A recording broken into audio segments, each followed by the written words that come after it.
Jeff Goldblum. Clara. I feel like you always have a song in you. Have a little drink. Na, na, na, na, na, na, na, na, na, na, na. How do you know that? Oh, you're a fan of Wicked. I am a fan of Wicked, like you are a fan of Wicked. So, Yes. Jeff, talk to me about your connection to this film. The first time, or you even saw it on Broadway or heard rumors about it, about Wicked. Well, I heard rumors, and then I saw it early on.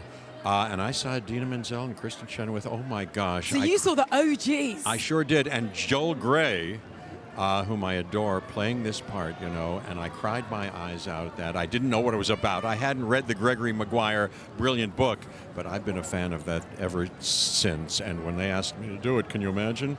Oh, my gosh. And then with John Chu, who makes a musical into a movie better than anybody has ever done it, I think.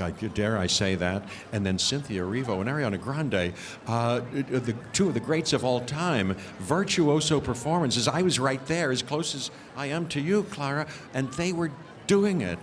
I pinched myself. I thought I was dreaming, just like Dorothy in The Wizard of Oz. I kept clicking my heels. Well, 3 times you've clicked them and you're right here back home in the UK where you guys filmed it. It's so perfect. Have you ever been there to Sky Elstree Studios? They are fantastic. Fantastic. And this whole filmmaking crew was fantastic, and the cast.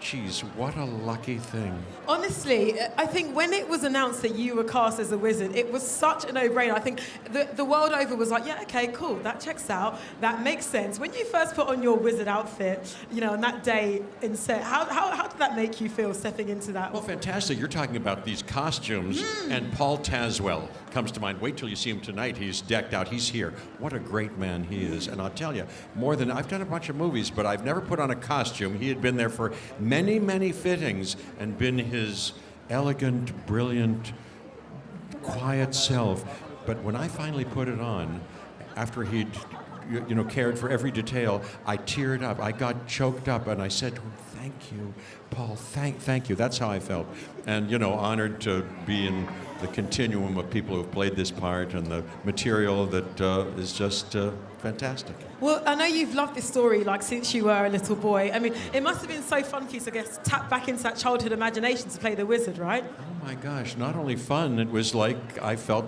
10 years old again. I was jumping out of my skin. Yeah, I was really happy. Honestly, the smile on your face is so wide, Jeff. And last but not least, I'm asking all the cast tonight, to quote Stephen Schwartz and his incredible composing and lyricism, how has this experience changed you for good?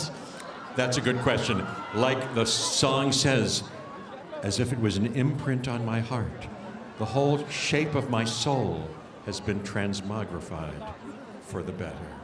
It's true. And there are some interesting, profound, and dark elements in the wizard's character that are worth looking at. To what extent do any of us, and me, from the inside out playing this part, to what extent do I put on some kind of mask and protect my real self? Am I authentic? And to what extent am I giving good things to the people around me, and not just demonizing others to seize and enhance power?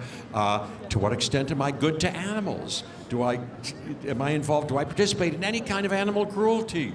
Hey, those are good questions, and seriously considering them can change you for good. But then hearing the music of Stephen Schwartz come out of the mouths and throats and bodies of Cynthia Erivo and Ariana Grande, that'll change you immediately and forever. And we cannot wait for audiences to experience everything that you just explained to us so beautifully. I can't wait. Your wizard, everybody, Jeff Goldblum. Thank you so much. Thank you, my dear.